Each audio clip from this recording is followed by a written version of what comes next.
Saudara dan saudari sekalian yang terkasih dan dikasihi Tuhan.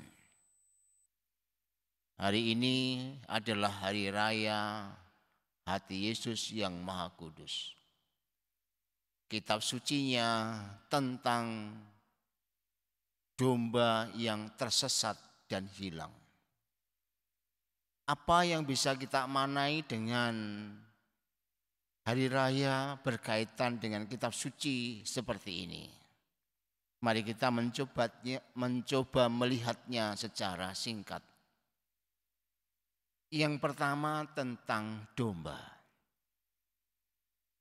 Domba memang biasa dipakai untuk persembahan pada waktu itu. Tetapi sifat domba itu tidaklah baik.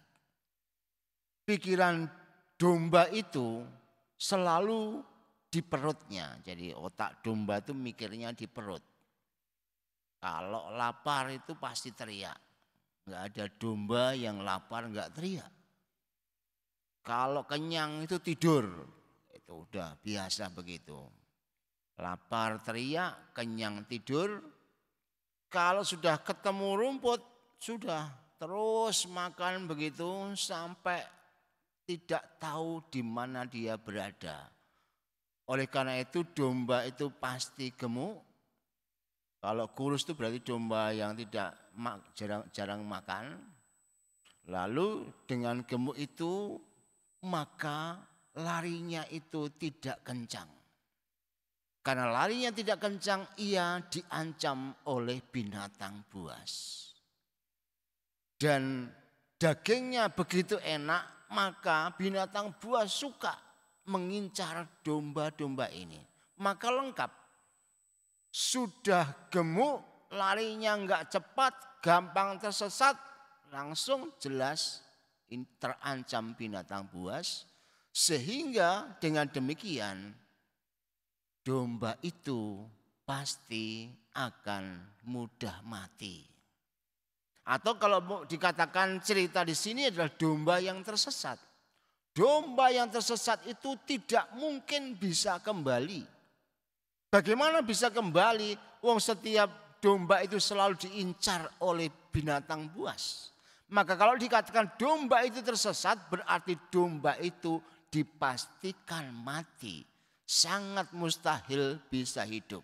Maka gambaran yang disampaikan oleh Injil Lukas ini sangat luar biasa.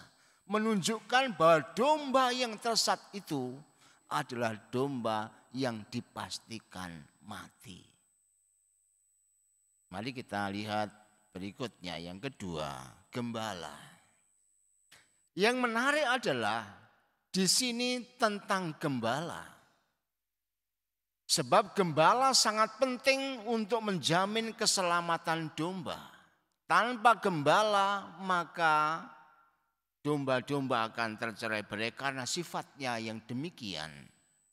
Dan lebih tidak menjadikan perumpamaan ini masuk di akal. Karena di situ diungkapkan ada seekor domba yang tersesat. Kemudian ditinggalkan oleh gembalanya, 99 ekor itu ditinggalkan hanya untuk mencari yang seorang. Padahal sudah sangat jelas kalau dia mencari domba yang sesat, risikonya sama. Dia harus bertarung melawan binatang buas. Dan itu berarti kemungkinan juga mati. Maka di sini menjadi sebuah ironi hanya demi seekor domba. 99 diabaikan dan gembala itu bertarung dalam kematian. Jadi ini sesuatu gambaran yang sungguh luar biasa. Hanya demi yang seekor gembala menyerahkan nyawanya untuk bertarung melawan binatang yang buas demi yang seekor ini. Sekarang mari kita masuk ke bagian permenungannya. Apa sebenarnya yang mau dikaitkan dengan perumpamaan ini atau gambaran gembala dan domba ini. Sebenarnya kalau kita hari ini merayakan hati kudus Yesus dengan sabdanya yang demikian, itu sindiran paling keras untuk kita. Kita ini, jadi jangan dibayangkan domba itu imut-imut, oh baik itu, jangan enggak bayangkan itu. Domba itu ndablek, bebal, bodoh dan seterusnya. Jadi itu gambaran tentang kita yang sudah diberi surga, pengennya neraka. Yang sudah diberi roti kehidupan, pengennya gak makan. Dan seterusnya. Atau yang paling berat adalah kita ini adalah orang-orang yang tersesat oleh karena dosa. Dapat dilihat, dikatakan di dalam ayat-ayat Paulus gitu ya. Dosa itu sudah pada hakikatnya akhirnya mematikan kita. Dia tidak hanya melumpuhkan tetapi juga mematikan. Inilah dosa yang sedemikian berat untuk kita. Maka ketika orang itu berdosa, meskipun usaha pun dengan luar biasa, tanpa kerahiman Allah, orang tak bisa beranjak lagi. Karena ia dilumpuhkan. Lebih daripada itu, dosa itu telah membuat kita semua menjadi mati. Kita tidak bisa apa-apa lagi. Jangankan bergerak dan lumpuh, kita juga mengalami kematian karena dosa.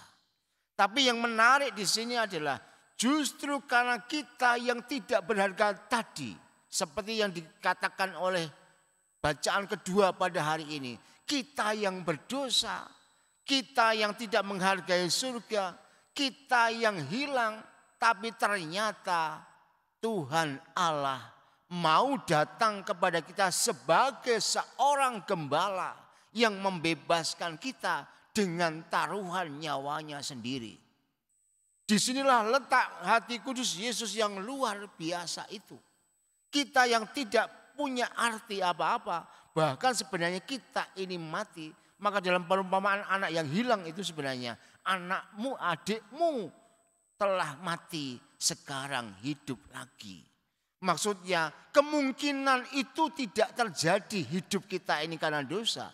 Tapi karena Allah mencintai, maka yang tidak mungkin ini menjadi sebuah mukjizat dan kita bisa hidup lagi karena nyawa dari Yesus Sang Gembala. Dan yang lebih menarik lagi adalah dalam gambaran Sang Gembala, Yesus pada akhirnya ditombak oleh tombak serdadu. Ditikam lambungnya oleh tombak serdadu dan mengalirlah air serta darah. Di situ mau menunjukkan kepada kita, walaupun Yesus yang menebus dosa manusia sampai mati seperti itu, ternyata kematiannya tidak membuat kita celaka. Justru kematiannya memberikan rahmat yang besar bagi kita. Air pembaptisan dilimpahkan kepada kita sehingga bersih dari dosa, dan darahnya memberi kita hidup lagi.